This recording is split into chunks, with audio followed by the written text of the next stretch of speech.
That is what the Fiat blacked out Fiat 500 is for. It's not it's a perfect car. Perfect car. You just pop the tiny little boot that flaps down like in an old Mini Cooper. It's just packs of those little sugar sticks. And then a man comes out with a suitcase of 10p coins. Hands them over. You ever see like those like one of those little coin bags that takes it out? Yeah.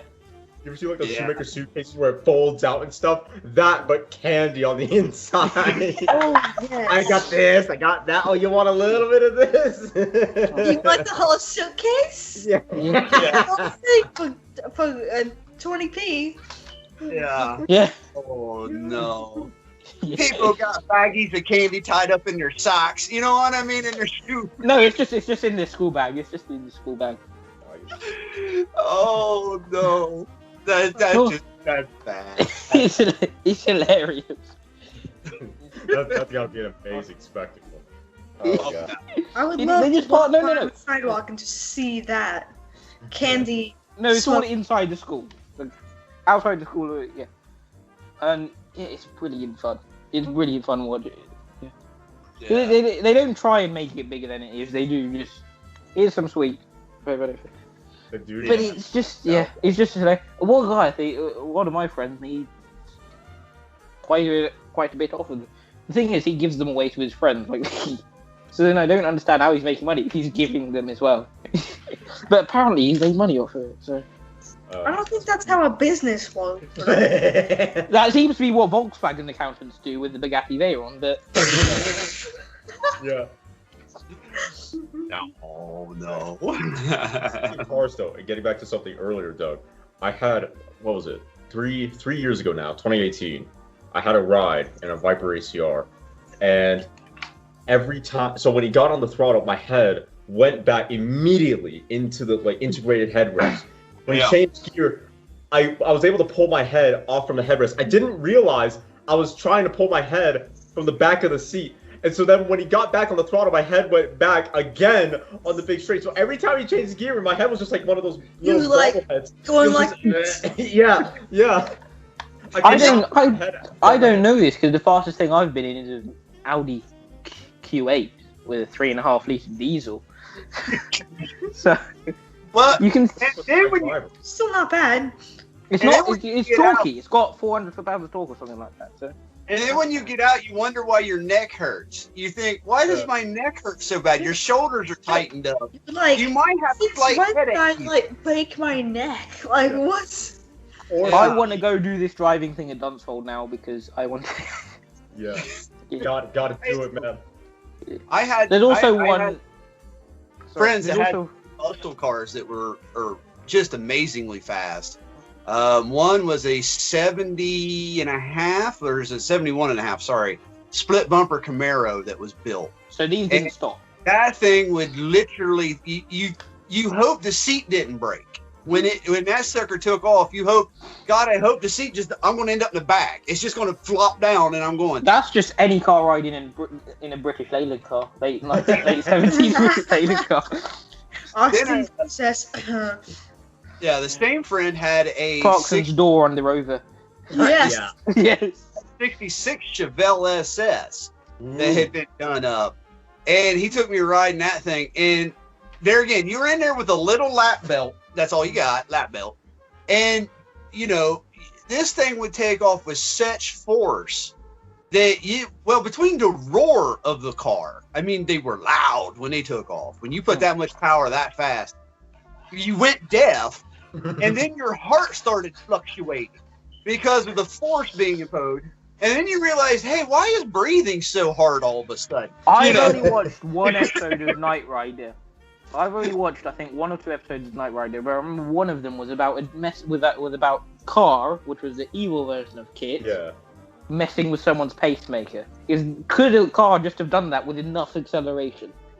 Well, I promise you, Damon, if you ever come over here, put you behind the right CUDA with the shaker engine in it, straight piped out the back with no cats, and put you out the back. And when that sucker starts up, first of all, your feet will tingle because the ground shakes when that car starts. Your heart skips a beat when that boom, happens immediately. And it's like all oxygen gets sucked out away from you when that happens. And then it's replaced with that sweet smell of rich exhaust. And it is heaven. Written in the 60s. And that is something that I miss about old cars. You walk past the right muscle car sitting in a parking lot, and when it fired up, it scared you if you didn't know it was I went to a car meet. Beautiful first-gen Camaro, black wheels with chrome lip, with five, the classic American Muscle 5. So dual shotgun exhaust to the back.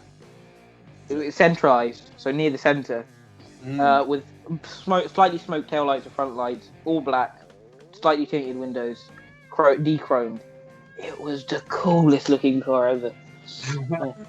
And the thing is, because I'm British, I looked at that and said, that's really cool, and then went to the back and looked at some old Ford Escort RS 1800s rally specs. Because I'm British, and that's what I would do, because I love those. Like, the Camaro is a brilliant car, but I like this. Yeah, exactly. Yeah. That means. That's brilliant, but I like this. Yeah. Well, that's like the sound off of side pipe. There is something different about the sound of side pipes that I love. I do. It might be when you get out of the car, you burn your leg on it. G-Wagon. Yeah. Side pipe G65. Cody, Cody, when you rid in the Viper, did you burn your leg on your way in or out? No. Okay. I do want to say though, I want to mention, because while my neck wasn't hurting by the end of the session, I was debilitated with my motion sickness. I was so sick, dude. I was probably a lap or two away from potentially throwing up. It was so.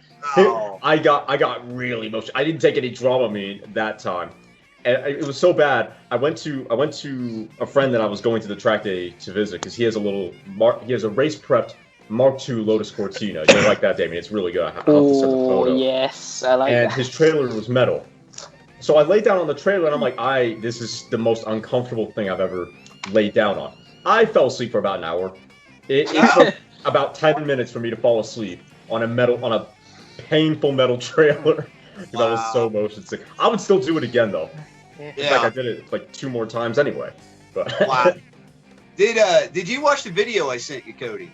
I watched a bit of it. Yeah, I haven't gotten to the part where they get to the Cummins Charger yet though. Okay. Spoiler.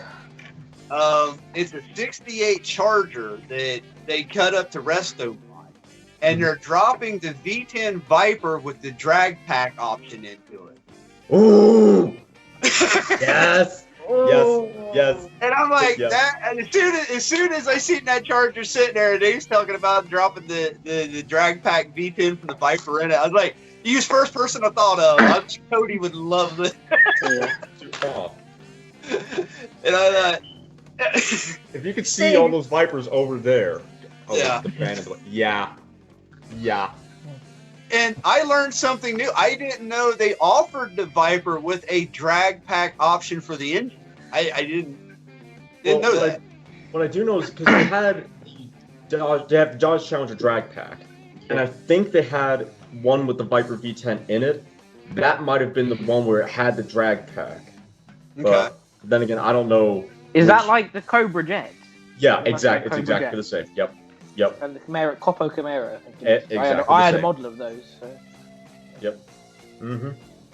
Yeah. Well, maybe they did because I'm still finding out Viper stuff I didn't know. Like, and did you ever see all those articles that came out about that mid-engine Viper that they were toying around with in the 90s?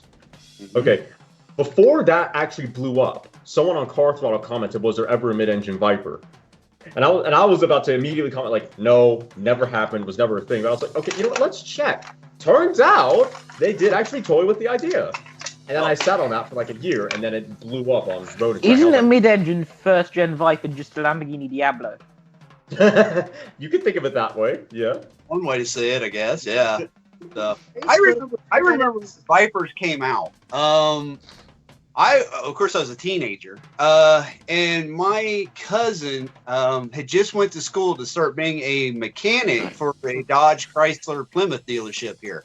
and that's what he was going to specialize in. And he wanted to be a mechanic to work on the Vipers. And I remember when they come out, the day they come out, we had to drive, I think it was to Columbus, to a dealership, because it was the only one in the state of Ohio at the time. And we made a special trip to go up there. And I remember that was the coolest thing I'd seen up to that point. And I had seen Lamborghini, I'd seen all kinds, but for some reason that Viper was just so cool because it was so out of the wheelhouse of Dodge and them at the time. Oh, yeah. I mean, let's face it, their hot car at the time was stealth. Anybody even remember the stealth? Okay. Yep. Yeah, it wasn't that good. Anyway, so to see that Chrysler had jumped in with something like that, or Dodge, I should say, jumped in with something like that was just phenomenal back in the day. And that is something I will take with me to the grave, is standing there and looking at Viper in person. Finally, here it was, you know, and it was a great thing. I envy that experience. That was epic. It was, and they were basic then. They weren't near as good as they are now. Oh yeah, no outside door handles, Lamborghini style little cloth roof thing. Oh yeah. Oh yeah. Well, and they had, this one was red, that Viper red, with the white racing stripe.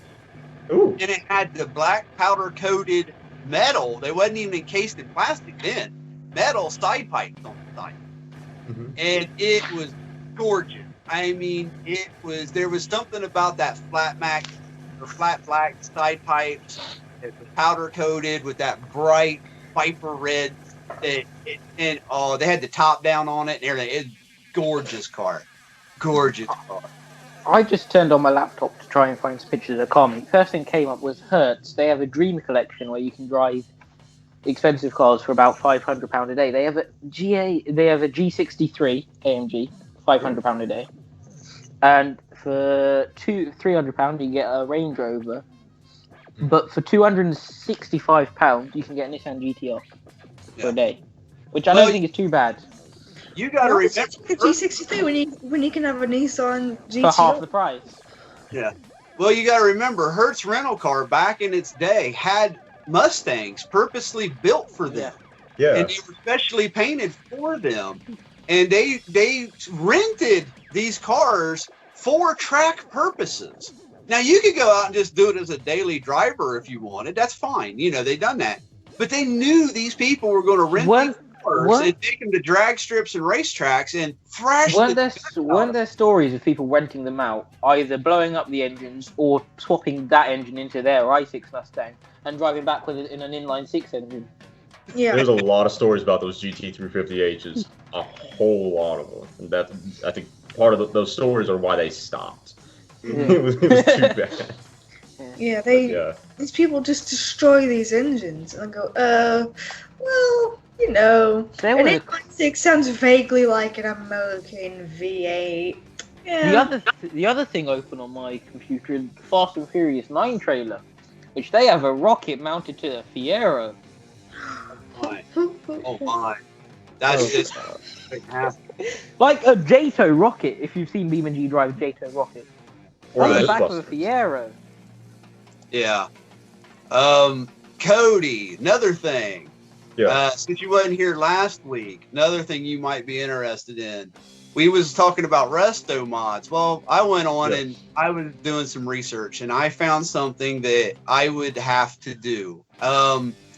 It took a 1971 or 72 Datsun 250Z and stuffed the Elephant engine in it. That would be such a drag strip monster. Now that is one hell of a combo. Someone needs to do that right now. Yeah, in a car that only weighs 3,300 pounds. Yeah. I saw LS swapped Mazda MX-5s on the internet. Yeah. There's a ND Hellcat one. swapped That's a MX-5 thing? now. That seems, as much as I love that, that's a god-awful Hell, combination. in the UK, the Jaguar V6, like the Hytrum X-type stuff, 2.5 litre, a reasonably powerful plant. There's a company that will swap it into a bulk standard MX-5 as if it was another engine. NA1, like the 900 kilo car. Yeah, because doesn't Alex from Car Throttle? Yeah, I think Alex from Car Throttle, he has one. Yeah, MX-5. yeah. Speaking about that Hellcat Miata, though, I can't think of a worse car to put a Hellcat engine in, because that weight distribution. I'm surprised it fit. That's a good point, yeah. Although I imagine they didn't have the hood on, so it fits, but it's not enclosed. It's like LS in a Tesla Model S. It fits, but without all that the fits body better. I've seen that, and it's fitting. It's fitting with the body panels on it, and I wanted that build to finish. Cody, have you not seen it? No, the LS swap Tesla.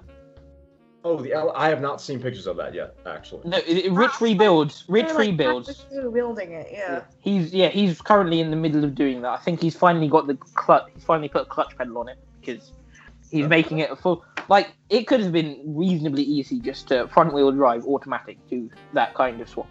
Mm-hmm. He's gone full rear drive, cutting a drive prop shaft tunnel, full rear wheel drive, manual Tesla with an LS motor in it. That that is the only Tesla that I would buy. I was gonna say, that actually sounds like a lot of fun, because the Model S is a good-looking car, and with a proper power plant. The most impressive swap for me is still the Bad Obsession Motorsport Mini. Celica S16 Celica chassis, Celica drivetrain, so big-ish engine, 2-litre turbo engine, 4-wheel drive, they fully converted 4-wheel drive, original 60s Mini. Now, that's terrifying. If you didn't the original Mini come with less than a litre worth of engine? And you're swapping 300. They've even put a bigger turbo on it. The Celica GT4 kind of stay out, and they've put a full prop shaft to the rear. Like, it's not how they seen it. Proper full prop shaft, full shaft side with a transfer case because it was all in the gearbox assembly. I've watched that build from start to, near finished. They've got paint on it finally. It's a mesmerizing build to watch because they've documented everything from YouTube to all the sheet bending and all the new brackets and stuff they had to make. The floor pan is pretty much custom, firewalls custom. Every panel that's not actually the exterior panel is mostly custom or heavily modified. Now, the only thing I gotta say though, with the Tesla business and dropping a LS engine in it, Teslas are neat-looking cars. I think it's because the fact that when you go to the front, there's no grill there. Yeah. It's just solid plastic.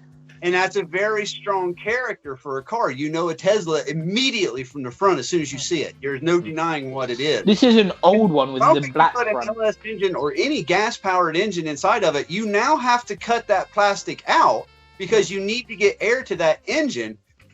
Then you're cutting away the very thing that defines it as a Tesla. Sure, you could find some creative ways to route some air around that.